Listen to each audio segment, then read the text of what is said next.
What if the person who saved your career became the person you had to stand up against? What if the man who picked up the phone, fought for you, and turned a $2,500 a day rate into a $700K salary was the same man you'd one day look dead in the eye on live television and say, "Hey, fix your attitude"? That's not a hypothetical, that's Kendrick Perkins. And this story is wilder than any thumbnail you've ever clicked on. Let's go back to 2021, NBA playoffs, the highest stakes, highest viewership stretch of the entire basketball calendar, and Kendrick Perkins, former NBA champion, Boston Celtics enforcer, 2-year ESPN analyst, was sitting at home.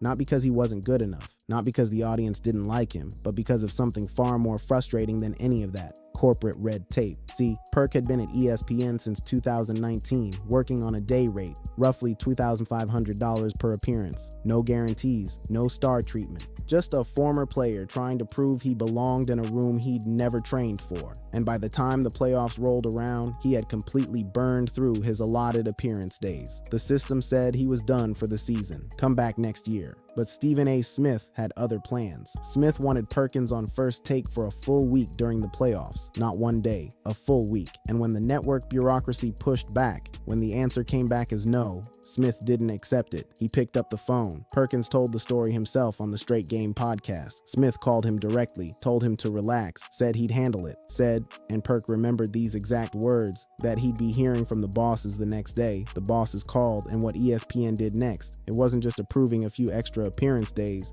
They tore up his existing contract, which still had a year left on it, and replaced it with a brand new 3-year deal worth approximately $700,000 per year. $700,000 a year. They took a man making $2,500 an appearance and made him one of the highest paid analysts on the network. One phone call from Stephen A. Smith. Perkins said it plain. They tore that contract up. I had another year on it. They tore that up and gave me a whole new contract. 3 years, like $700K a year, and he has never forgotten that, not for 1 second. But here's the thing about giving Kendrick Perkins a platform. He's going to use it. Once Perk had real security, a real contract, real money, real staying power, he stopped holding back. And one topic he kept coming back to over and over was LeBron James. Perkins has always defended LeBron. He played alongside him. He knows what LeBron brings to a locker room in a way most TV personalities simply cannot claim.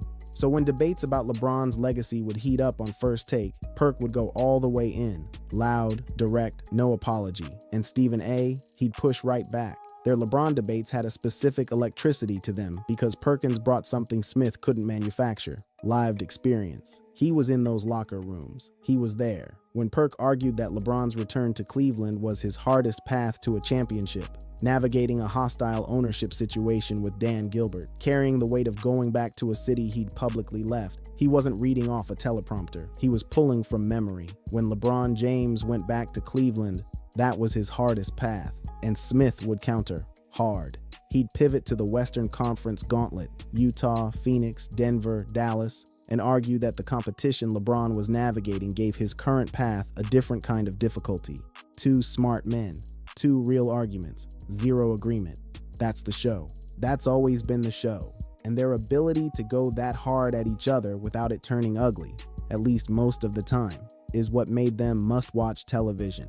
But in March 2023, something happened that crossed from debate into real discomfort. During an MVP race discussion on First Take, Perkins made a claim that stopped the entire conversation cold. He stated on air that roughly 80% of NBA MVP voters were white, and then pointed to a pattern of white winners: Nikola Jokic, Dirk Nowitzki, Steve Nash, noting they weren't top 10 scorers, and said, "What do those guys have in common?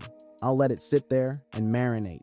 The implication was clear: racial bias in MVP voting. The set got uncomfortable fast. JJ Redick, who was co-hosting, confronted Perkins directly, accusing him of implying white voters were racist. It turned personal in a way that studio debate shows almost never do. The very next day, ESPN addressed it on air, a public correction, on the record, saying what their analysts said was factually incorrect. Charles Barkley called it one of the stupidest things I've ever heard. He mocked it on Inside the NBA with a sarcastic line about voting that went instantly viral. And yet, Perkins wasn't fired. He wasn't suspended. He showed back up. Because at ESPN, controversy doesn't end careers. Sometimes it accelerates them. By 2025, Perk wasn't just surviving at ESPN. He was everywhere. NBA Countdown, ABC's NBA Countdown, NBA Today, First Take, Get Up, SportsCenter, Hoop Streams. Another multi-year extension announced in October 2024. He had become one of the network's most visible faces in NBA coverage. And with that, security came something that was either admirable or terrifying, depending on which executive you asked. In March 2025, after Nikola Jokic dropped a masterpiece, 31 points, 21 rebounds, 22 assists, Perkins went on NBA Countdown and started building toward a Jokic MVP argument. And Smith cut him off, not gently, not diplomatically. You are not doing that today, Big Perk. We are not going to start this narrative where Shai Gilgeous-Alexander gets compromised for league MVP again. That's a colleague shutting you down on national television in front of millions of viewers. Perkins didn't fold. He never folds. Because the thing about Perk that the highlights miss, the thing he revealed in one of his more honest moments, is what this platform has actually cost him. I lost some friends, like some real ones. Russ, KD, Braun.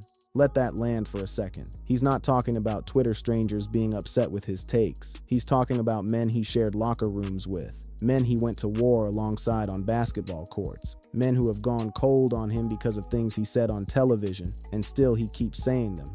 As long as I'm keeping it between the lines of talking basketball, I can't worry about if a mother gets in their feelings. That's not a performance. That's a philosophy. And then February 2026 happened. On February 8th, during ESPN's NBA Countdown, the segment was running archival footage of Celtics championship runs. Perkins' era, his locker rooms, his parades, he was in his element. And then, on live television, he looked into the camera and said, "If ESPN fired me today, I would lose no sleep. You know why? Because somebody in Boston would hire me." Read that again, on the network paying him, on the show that made him. He said publicly, without flinching, that if they let him go, he wouldn't miss a beat, because Boston would scoop him up. The clip went nuclear. It was shared across social media within minutes, racking up hundreds of thousands of views. Sports media ran with it the next morning. YouTube channels built entire videos around it. Headlines called it a challenge to ESPN. Comment sections exploded, half the people calling it the most confident thing they'd ever seen, the other half calling it the most reckless.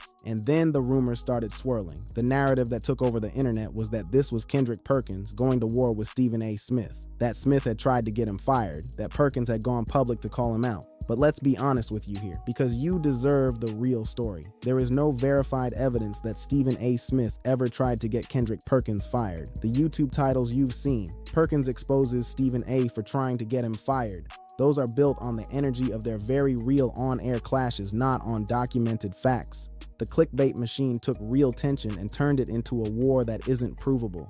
Perkins is still at ESPN, still on First Take, still on NBA Countdown, no reported discipline, no contract changes. As of March 2026, he is exactly where he was before. But the tension, that part is real.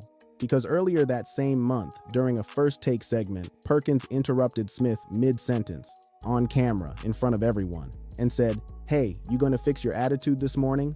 Smith laughed. The clip went viral, and what it represented was something genuinely rare in sports media. Someone actually pushing back on the most powerful personality in the room. Because Stephen A. Smith runs First Take. That's just the reality. He's the sun. Everything else orbits around him. For someone to sit across from him and say publicly that he needs to check himself, that takes either extraordinary confidence, extraordinary security, or both. To understand why Perkins operates this way, you have to go back to Lumberton, Texas, a small town most people have never heard of. Kendrick Perkins grew up big, physical, and hungry, the kind of kid who understood early that his body was his ticket out. By his senior year at Ozen High School in Beaumont, he was averaging 27.5 points, 16 rebounds, and nearly nearly 8 blocks a game, numbers that barely look real. The Memphis Grizzlies took him 27th overall in 2003, straight out of high school, and before he could even unpack, he was traded to Boston. What followed was 14 seasons, an NBA championship in 2008 alongside Pierce, Garnett, Allen, and Rondo, a devastating knee injury in Game 6 of the 2010 Finals that may have cost Boston a second title. Stints in Oklahoma City, Utah, Cleveland, New Orleans, over $57 million in career earnings. When he walked away in 2018, he didn't disappear. He wanted to talk. He wanted to be in the conversation. A producer reached out on social media, he got a shot, and people noticed, not because he was polished, but because he was raw and unafraid. ESPN came calling in 2019. He started at $2,500 an appearance. According to Perkins himself, he worked for ESPN for over a year with minimal compensation, grinding through appearances, building an audience, proving himself. This man had $57 million in the bank. He didn't need to do this. He treated it like a rookie contract anyway. Show up, work, prove it, don't complain, and slowly, it worked. In December 2024, Perkins said his goal is for this chapter, the media chapter, to be better than his playing career, better than an NBA championship, better than $57 million, better than 14 years at the highest level of professional sports. That's the kind of ambition that doesn't let you soften your takes, that doesn't let you smile and nod when you think someone's wrong. That doesn't let you sit quietly in a room just because the most powerful voice in that room tells you to. The friendship with Stephen A. is real. The gratitude is real. The debt is real. But so is Kendrick Perkins. And as long as both of them have live microphones and something to disagree about, the internet will keep watching. That's the business. It always has been.